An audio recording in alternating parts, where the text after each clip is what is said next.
Bonjour à tous, dans cette vidéo nous allons démontrer une propriété sur la somme de multiples d'un même nombre A.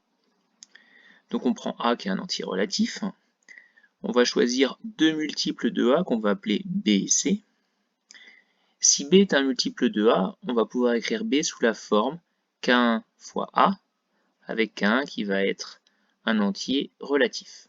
De la même façon, comme C est un multiple de A, on pourra écrire C égale K2 fois A, avec K2 qui est un autre entier relatif.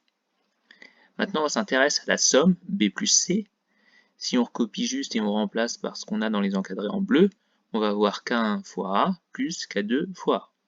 Ce qu'on remarque dans cette écriture, c'est qu'il y a deux fois le A.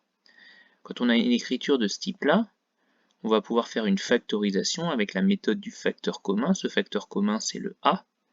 Donc, je vais le mettre ici, puis je vais ouvrir une parenthèse dans laquelle on va mettre tout ce qui reste une fois qu'on a enlevé le A. Et il reste K1 plus K2, c'est ce qui n'est pas entouré. Maintenant, c'est ce K1 plus K2 auquel on va s'intéresser. On va choisir de l'appeler grand K. Et donc ainsi, on a K égale K1 plus K2. Comme K1 et K2, c'était des entiers relatifs, grand K va être aussi un entier relatif.